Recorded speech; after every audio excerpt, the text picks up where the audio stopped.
or is it your double? I don't. Okay. Good morning. Okay. The meeting of February 27th, 2017 is called to order.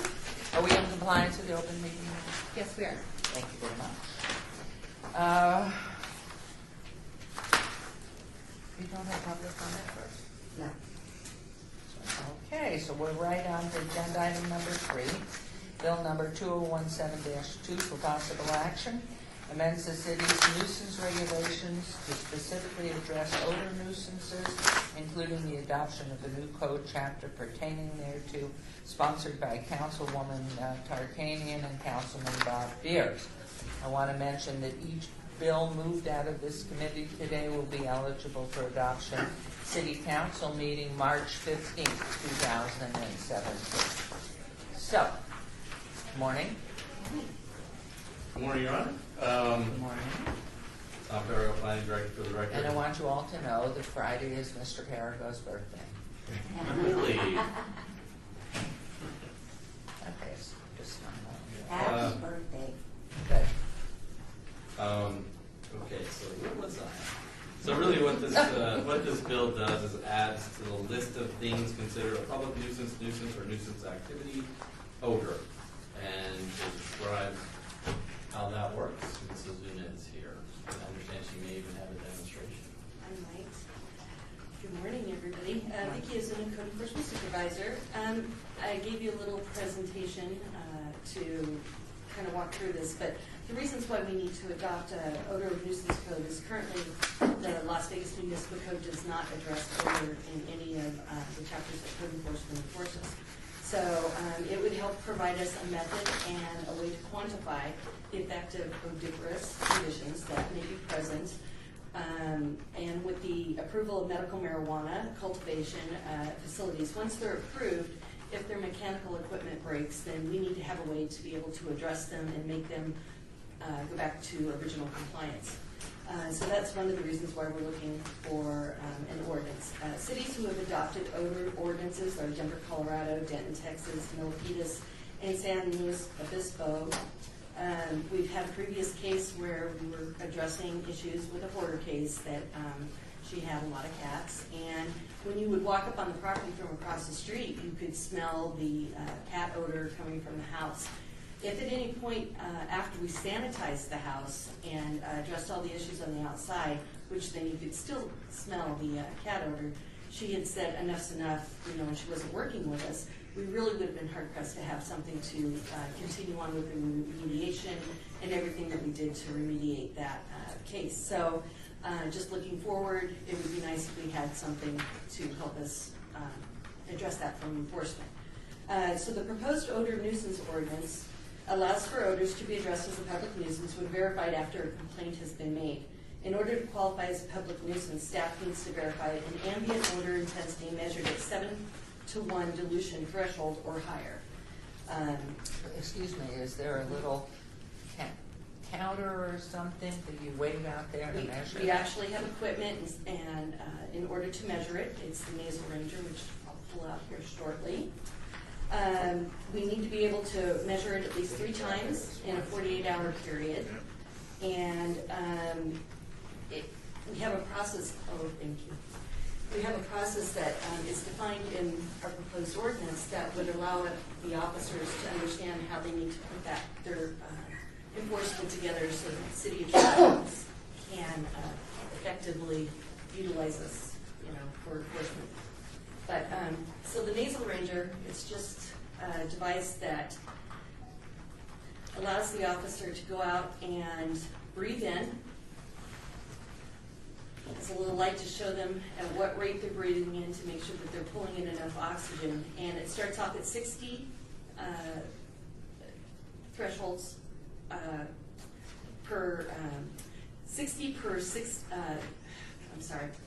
The amount of air 60 times the amount of Is that oxygen air from the being odor. pulled into their lungs?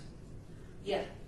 Yes, it is. Well, that's Now, not this is to very be good. used in situations outside, not inside, where something could be built up and hazardous.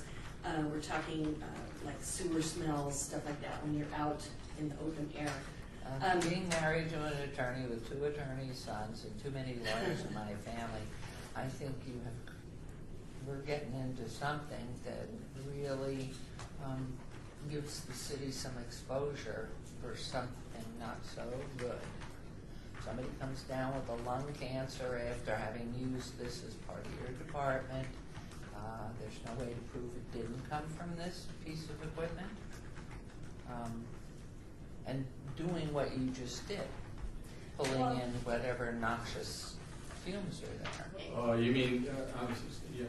So you mean the person, the code enforcement officer using the device? And that's something where we're going to have training that teaches them that if they're pulling up on a odor or smell that could possibly be harmful, they need to get back in their car and leave. Now we're talking sewer But smells. how do they know that? I mean, I'm Well, sorry that's to where be we're the going devil's to have advocate. training to discuss that. I mean, right now, How do they know it today? we've never run into anything that I would consider dangerous. I mean, we walk into buildings that have asbestos and stuff, but generally it's not airborne. It's not something that's floating around. In the Cat Porter case, the amount of levels of ammonia that were inside were at an unhealthy level, but they were at an unhealthy level for the people who reside there, not for the person just walking in the one time and, you know, they may smell it through here, but there's actually other testing methods for ammonia to determine if it's at an unhealthy level. But And Vicki, just to be clear, it isn't as if they're going to be going up to something that's emitting the odor and putting it right at it. And it's just a general reading from the, you know, what a typical person walking by would smell, right? correct. So, But it's to help decide whether or not it's at a level that is going to meet a nuisance. And just because you can smell something doesn't mean it's a nuisance. It's got to rate at a level of 7 parts per oxygen to 1 part of odorous air, all right? And it goes all the way up to 60. The lowest reading that you can do is 2 parts, which is 2 parts of regular air to 1 part of odorous air. So if you can, you know, it's basically, Could you do that again? Say that again? it's 2 parts of regular air through the filter to 1 part of odorous air through the Assuming hole. that but at the cat hoarder house, the air on the side of your nasal ranger would have been just as bad as the air at the front of your nasal ranger. It goes through 2 HEPA filters I see, and it doesn't go through a HEPA filter at the on the front. front. The front I has see. no filter. there's a filtered air to the non-filtered. I see. And is that the DT? Is that the measure? Yes, Is the that would be the volume measurement. of odorous air to filtered air. Correct. Huh. So let me go off on this a little bit. I understand the reason, and it's now, obviously, because of that, remember that incident, and of course now, if in fact the federal government doesn't come down on all of this Schedule 1 felony problem, that we're all going to be waiting to see what happens. We're looking to fine, F-I-N-E, at different levels, people who don't clean up the smell coming from their house, or their grow area. Why So- are we doing this now? I mean, Well, at I this know time- that this is not to create problems, and because I we have know, the technology. Councilwoman, because we have it. So we started this process when medical marijuana became Right. approved. Right. Right now, I think the city only has 1 cultivation facility within its boundaries. But if that cultivation facility, which we've not had any complaints about, if their mechanical equipment that's on the inside that filters out all of the marijuana smell and other built-up gases and stuff in the building, it's all filtered out before it's released out to the public. So if that mechanical equipment were to break today, I don't have anything that's going to require them to fix it and take it back to the state that they were approved for their C of O under the building code. So under the building code, when it was being built, they were required to have this mechanical equipment and show, they did testing for 6 months to show that no fumes or anything were being emitted, and they passed that, so they got their permanent C of O. So really, it's just a tool to be able to deal with these facilities down the road as their equipment breaks. There is a facility out in the county that I've been to where the odor, you can smell it out on the street, 100 feet away easily, and, but the county has different regulations. So, you know, it's, you know, you go out shopping at the Fashion Show Mall and you can get a real nice whiff of it. So, you know, I don't believe that that's our intent, is to have the public being subjected to smells from So, these yeah, you facilities. don't think this is because it's so early in this whole thing and because the federal government hasn't spoken out in this administration, that we aren't best waiting a little bit, and especially since you only have one grow facility? I mean, in Denver, you sit there on the street and have a cup of coffee, you don't even have the smoking thing, it's just put your Well, nose out. And like Vicki said, there's also, like the cat hoarder issue was really, really challenging. It was just a judgment call, right? Like, Karen and I would go out there, we hadn't been out there before, we said, well, you know, we really don't smell it over here. But the person who lived next door, they smells it, but they've been smelling it for a long time. So you're trying to figure out what that level is. But that, So well, there's that a lot- was really not healthy.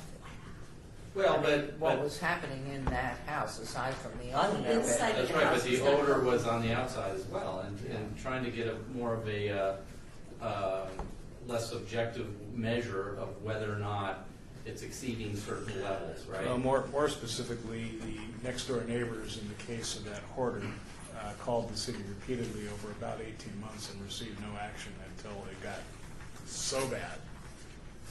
And we would have been able to address it a lot earlier with this if technology. the ordinance had been in. Well, and we it have. also, it also assists in dealing with the neighbor, where after we have remediated it and the odor is no longer there, people tend to remember these odors. It takes very little smell to bring it back to them, and it also helps us disprove if an odor is there. So it works both directions. If we can't smell it and be able to give it a level either way, then it's either a problem or it's not. And the other things that we could address this with are rotten food smells, spilled sewer, compost piles, polluted stagnant water, paints and solvents, you know, sometimes car painting facilities and stuff, automobile body shops will start painting outside even though they're supposed to be painting inside. Unmaintained dumpster areas, grease traps, homeless camps, and manufacturing odors. It's not just specifically. So is for this marijuana. your only objective measurement, this piece of equipment here? This equipment is for the outside odor, yes. It also, under the code, allows us to utilize, I believe it's called a Draeger tube pump, which has glass tube on it. You pull it, you use it indoors, and it will help us determine if the inside has a unhealthy level of ammonia. And then we can also utilize Jerome pumps, which it's very expensive for us to utilize them. But if it's a odor that's over like a 24-hour period, or a different type of odor, maybe something that we can't sense with this equipment or with the Draeger pump, we can hire somebody to set those up, and it gives us a defined level for, I believe it's hydrogen sulfide, which is like the rotten egg smell that sometimes you smell with sewer and stuff like that. So, and we did utilize the Jerome pumps when we were dealing with cat hoarder, because she swore she smelled it, and so the city expended about $3,000 to test for different like sulfurs and ammonias and stuff like outside, of which there were none at the time. So I mean, this is a cheaper way to go, or we can go through the expensive testing if we need to. It's more scientific. And as technology advances, there will be other pieces of equipment, I'm sure, because I know that what the highway patrol uses in measuring your speed, if they haven't just recalibrated it 2 minutes before, it doesn't hold up in court. So the reality is, have you also established through this? I know if I smell sewer, my first phone call is to that gentleman over there, and I would assume our public works would take care of those issues. Well, and they were part of our process when we hired the consultant, because they wanted us to look at too, how could we go out and help determine whether or not the sewer plant does have an odor that's affecting the neighboring areas.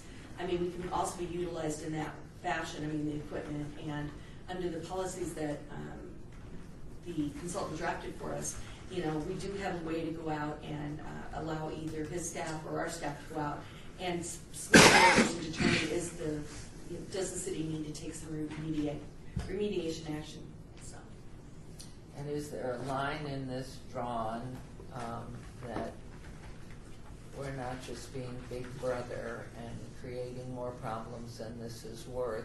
Is there a definitive, objective estimation of, I'm not going to call up because who knows, next door I'm just trying to ding my neighbor type thing and I'm downwind.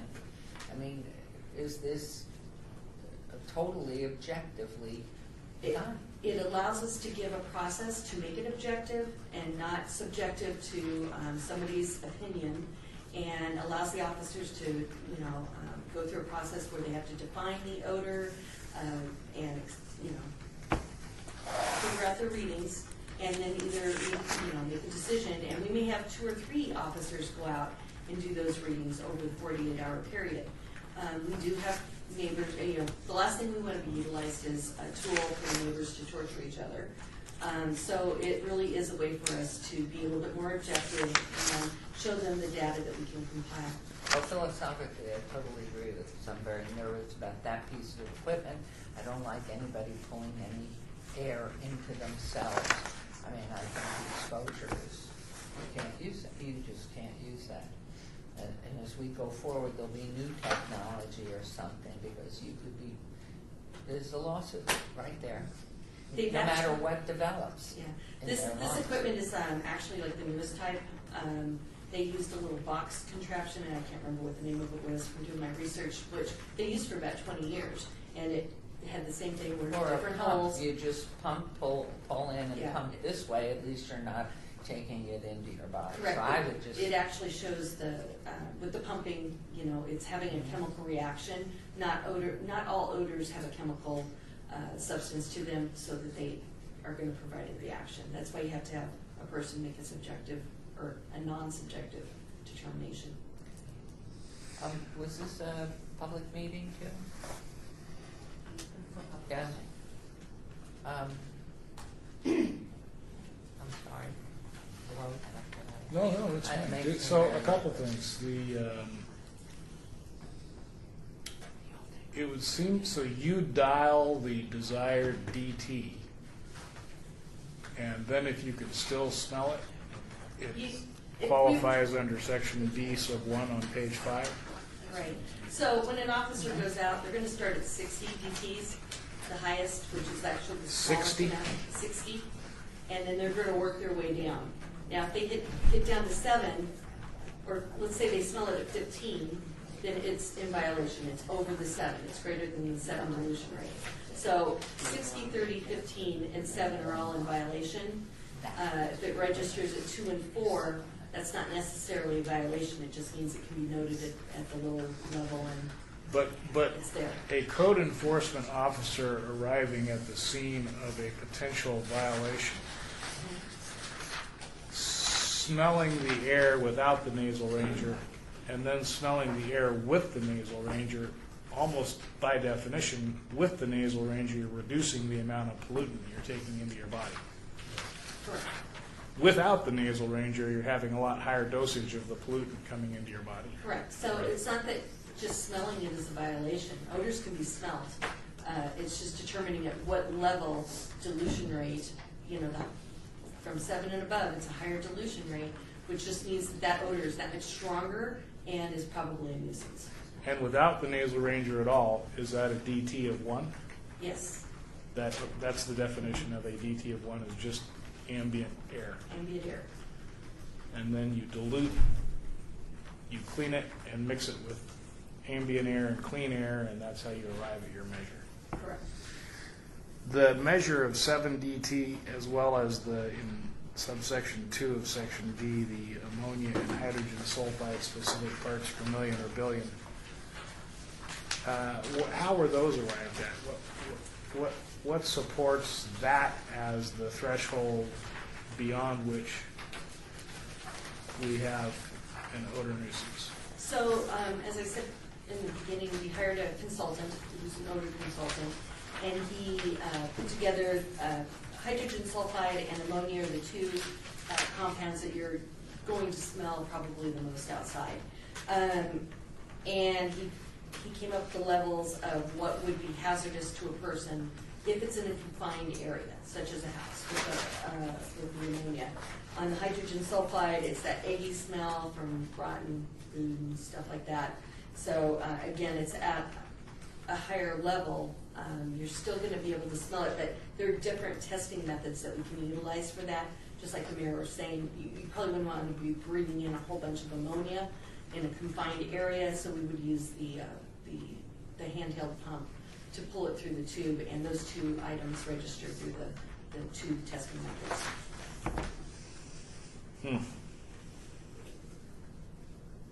Could you explain to Councilman Barlow how that piece of equipment is used, please? Sure. Sorry. So it starts off with a dilution rate of 60 parts of regular air to 1 part of odorous air. You're pulling it in through your nose, and so there's 2 filters on the side. So if you start at 60 and you can't smell it, then your officer would go down to 15 or 30, which would be the next one. So now it's 30 parts of regular air to 1 part of odorous air. And then you're going to go down to 15 the next, and then 7 would be the dilution, 7 to 1 dilution rate for, if it's 7 or above, it would be. 7 or lower? 7 and over, yeah. 7 and higher, or 7 7 lower? and higher. 7 and higher. So as you get down to 2 and 4, which is, Almost no filter. right, it's almost no filtering action. What you're looking for is what's the least amount of air that you can smell the odor at compared to the amount that you're pulling in. So it just means that it's just that much stinkier than. If you can smell it at a dilution of 60, that means it's very prominent in the air, right? Very You've pungent. diluted it quite a bit, and you can still smell it. And this is city staff. Correct.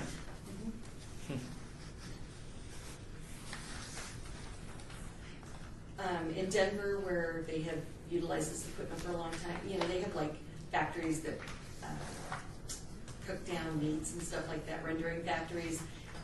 Very, very stinky. We don't have any of that here. So, but they use this a lot for that type of manufacturing. And, What do we currently use? What is the current process? currently, we don't have a process. We don't have anything in our current ordinance that addresses odor. So we address the violation that may be creating the odor, such as in a house that or a backyard that may have a lot of cat feces or urine in it, or a lot of garbage that's been left there, a buildup of rotten food, stuff like that. Currently what we do is we address that issue, and once that issue is gone, generally for the most part the odor is gone. But we have had certain properties where we've had a cat hoarder, and we've had several other abandoned cat, I shouldn't call them cat houses where there's feral cat colonies and stuff that have taken over. Well, there are houses. cat houses in Nevada also, right? Yes, Okay. Not in Clark County. not in Clark I said Nevada. County. But, so we've actually had to go in and take up topsoil, 3 or 4 inches of topsoil, just remove it from the property, because it's just so saturated with urine, there's just no way to get rid of it. And it affects the neighboring properties, so. So the question that I asked Karen at our last city council meeting as relates to the medical marijuana cultivation to include the now recreational marijuana, which I understand is still going through the process of some adjustments in the legislative session this year, which I'm sure the city of Las Vegas and their team is watching very closely. How does this particular device work in relation to that, or if that is something totally different from how in fact we're going to regulate the odor in the air?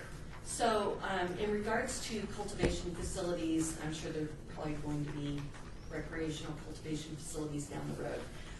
We would probably keep our current process, which is they have to keep the mechanical equipment working, and What this ordinance would allow is that if their equipment breaks down, we can make them fix it and bring it back to a standard of zero odor smell outside.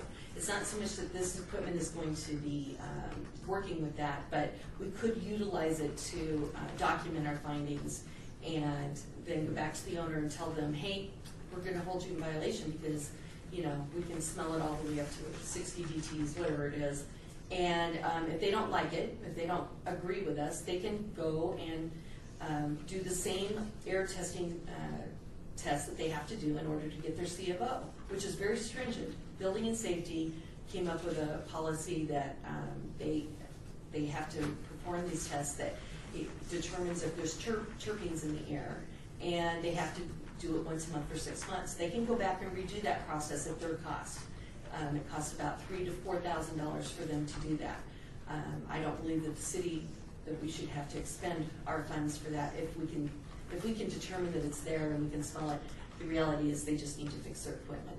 So we have given them a way to, you know, argue with us that, no, we're not smelling it. And so once we get past that point as being, you know, determined that there is an odor, then they just need to fix their equipment. They can give us a time frame, you know, we'll work with them on that. As far as other odors, one of the things that we included in the ordinance would be if we receive multiple complaints about problems, but it's not quite meeting the 7 threshold.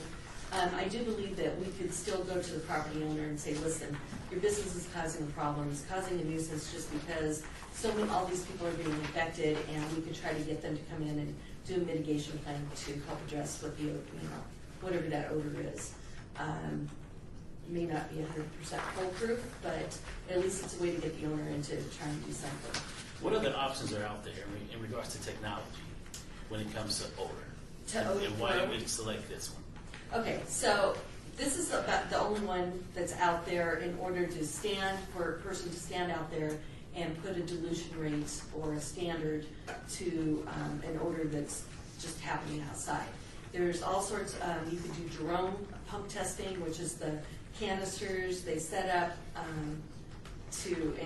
what it does is it'll pull a certain amount of ambient air in for a certain amount of time, then it gets sent off to a testing facility, and that costs about $2,500 to $3,000, depending on what test you're doing.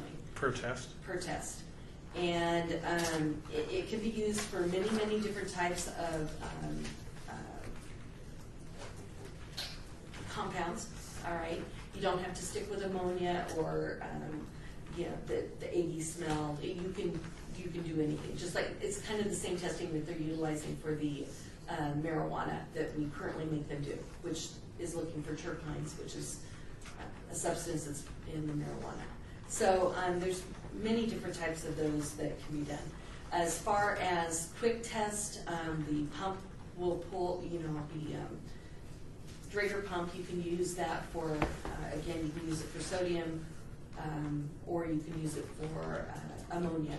Those are the two that are most available for us. But as far as just testing for whatever type of odors out there, there's all sorts of things you can do, but it's very expensive. Has a large expense tag to it.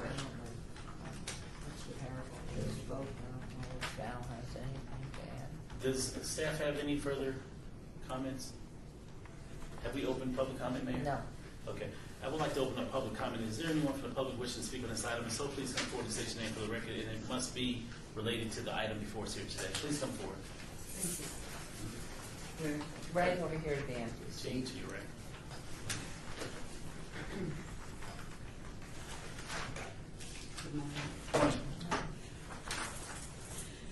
Yes, my name is Margaret Coleman, and I come forth due to the state.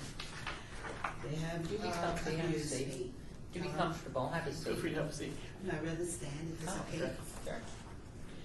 You said it's Margaret Coleman. Margaret Ann Coleman. Okay, Margaret Ann Coleman. Thank you. And I come forth due to the state of Nevada have abused and mistreated my living arrangements here.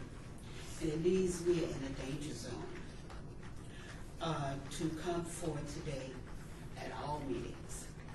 I have been placed in different communities. Ms. And I'm Coleman, addressing this, Ms. Coleman, let me just ask you a quick, if I you just know I'm give me. addressing this item. Okay. I'm addressing this item due to the fact is, you place an item in control that meant to be out of control, and that is herb, weed, whatever they call this substance in which we're putting out there for the public to utilize for a medical condition. And then there's other, odors. This device in which she's bringing forth is a imposer on privacy, as you know. It is a method of locking people up unnecessarily. If there is a complaint to the ownership of the establishment, it's still causing problems for human rights. And I just disagree with their methods and their tactics coming to people's homes and breathing and imposing on something that's not unnecessary because it's going to be out there. It's not like it's inside. This whole universe is being brought to harm. This substance it's just like a mist. Thank you. So if you have to look at what she's saying of this bill, of this topic. But we have your comments on record, and we appreciate you for coming. I do appreciate you, coming and bringing it up. But my main issue is I'm placed into an ozone layer of no privacy and not having the proper living arrangement. I would like to have a house. And as you know, I've been trying to get the bar low, but I have no phone. And that's one reason why I haven't contacted you, so I apologize. But I do and would like to talk with you. Okay. Look forward to speaking with you right after the meeting. All right, and thank you very much. Thank you for And it's coming. good seeing you. You look very well. And Ms. Beers, thank you. Is there anyone else from the public wishing to speak on this item? If so, please come forward and state your name for the record. Seeing none, public comment is closed. Okay. I understand this is sponsored by Lois Tarkanian and Bob Beers. Councilman, do you have any further I have follow-up nothing further. comments? Nothing further, Mr. Chair. I'm sorry? Nothing further, Mr. Chair. Okay. And Mayor, do you have any further follow-up? What's the cost of this machine? The machine is $2,000. And how many are we looking to purchase? Actually, for right now, it's not like we get a lot of odor complaints. We probably get maybe less than 20 a year. But it has a nose piece that comes off, so each officer can have their own nose piece, and if they needed to utilize That's the most expensive part, right? this part here is the most expensive part. This part is probably $50. So, anyways, yeah. So, if we had a need down the road where we needed to get more of the whole. Have we purchased it? Or Yes, is this yes. This, so we have this is purchased ours. it. We already own it. And what means that we purchased it? What department? Code enforcement purchased Code it. enforcement. Okay. The state has utilizes them too for odor complaints. Although I think theirs are still sitting in the box. Like outside the prisons, where does the state use them? Maybe we can contact the state and ask them if we can use theirs since it's still sitting in the box. Maybe they'll donate it to us. Yeah. Okay. Well, I'll entertain a motion. I would move recommend approval. Okay. There's a motion on the floor for approval. All in favor? Aye. Aye. So moved. So this item will be forwarded to the City Council meeting of March 15, 2017. Thank you all. The next line item of business is Bill number 2017-4 for possible action authorizes the city through its Department of Youth Development and Social Innovation to develop, provide for, and operate pre-kindergarten and early childhood education programs within the city of Las Vegas. This is sponsored by Mayor Carolyn G. Goodman. Staff? Morning. Morning. And you are, Sorry, just my notes together. Lisa Morris, Director of Youth Development and Social Innovation. Thank you all for allowing this item to come forward. This is ordinance that would allow the Department of Youth Development and Social Innovation to develop, provide for, and operate pre-kindergarten and early childhood education programs within the city. Just want to give a little bit of background that Nevada ranks the least affordable in the nation for cost of infant care and licensed family child care, and the 8th least affordable in licensed centers. The cost of infant care represents 51% of income for a family of 3 living at 100% poverty, and 40% of income for a family of 3 living at 130% of poverty. Currently in Nevada, families of 3 earning more than 130% of poverty would not qualify for child care subsidy. And that's what we're talking about today, is affordable, high-quality care for low-income children. We have recently did a general population survey that was conducted by Applied Analysis in 2015. And that survey yielded the result that only 20.2% of the city population rated the quality of education good or excellent in the city of Las Vegas. And they also found that 65% of our citizens ranked pre-K as important or very important. So we would like to have this ordinance so that we can continue with our efforts to advocate for high-quality early childhood education within the city. And so this high-quality childhood education, child care would fall under your department? That is correct. Okay. And we're bringing this before this body by way of ordinance. Is this the only way that this item could have come before the body? Val? Val Steve, Deputy City Attorney. No, I think the impetus for this was the legislative authorization for us to exercise certain home rule type powers that we didn't have before, and it was thought that this was a good start. And that to have the ordinance adopted to. And that is located at NRS 268.001 to 268.0035. That is correct, sir.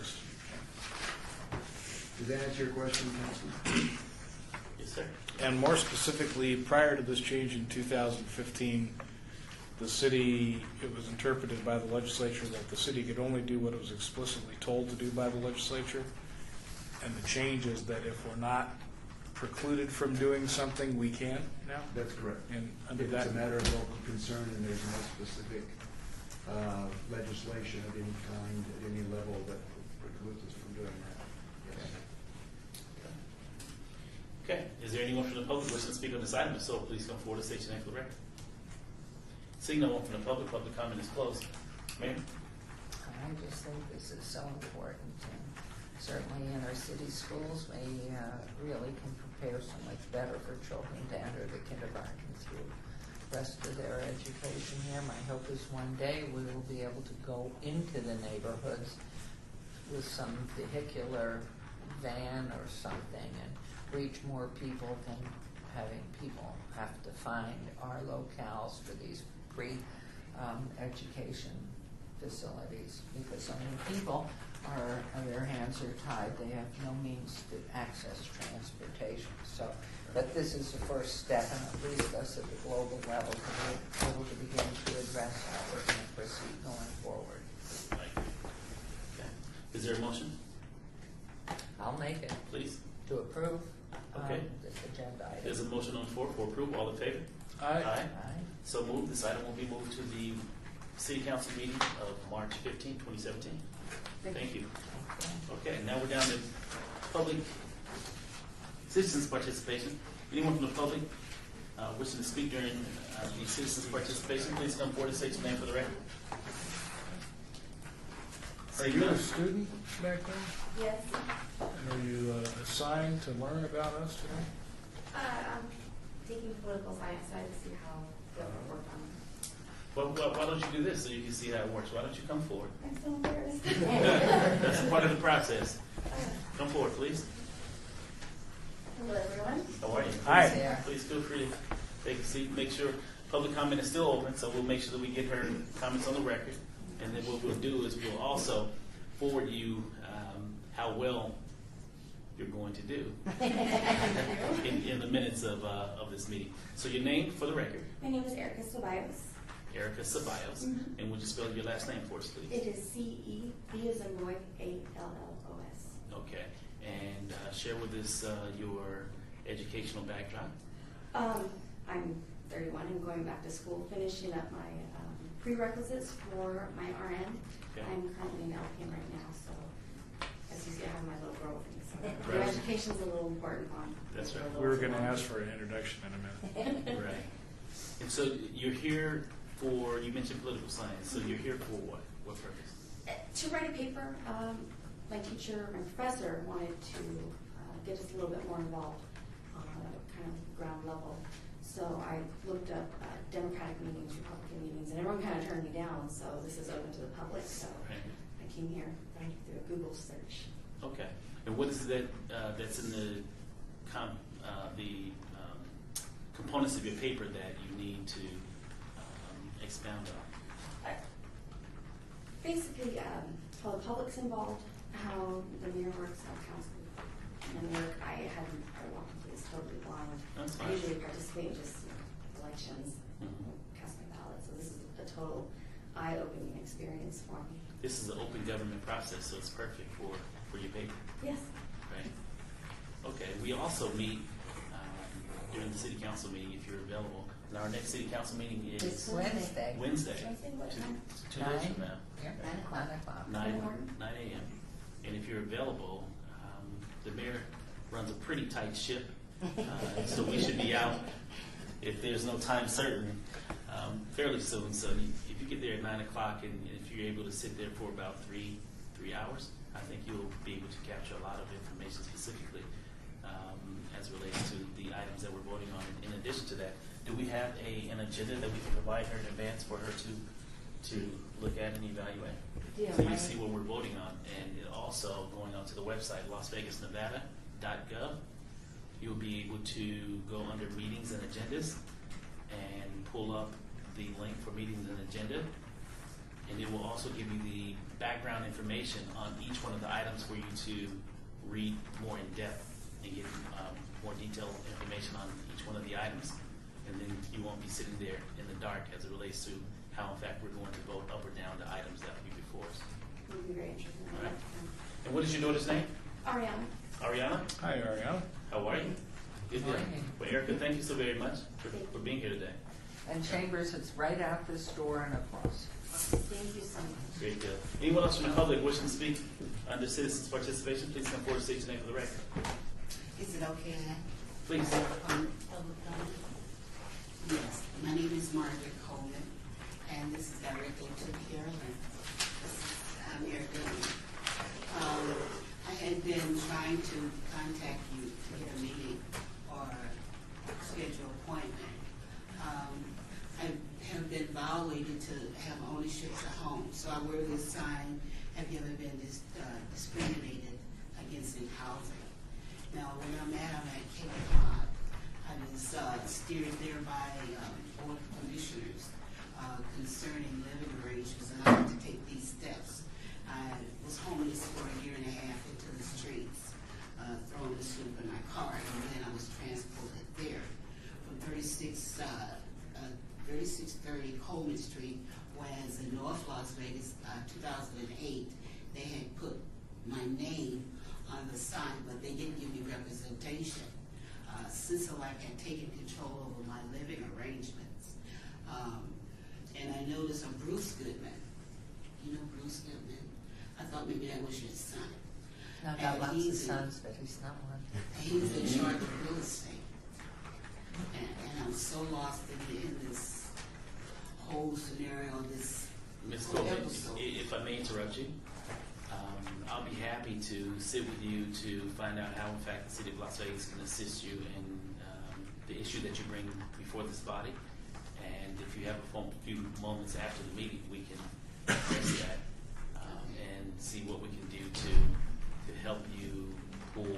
I need to, because I had only one more Your day living in order to arrangements. be at Cape Cod before they kick me to the streets. Okay. Because all my financial has been within the city council. So do you have a few moments after this meeting I is have to. concluded? I would You love do? to. Okay, then I'll be happy to sit with you, okay? Thank you. You're welcome. Thank you.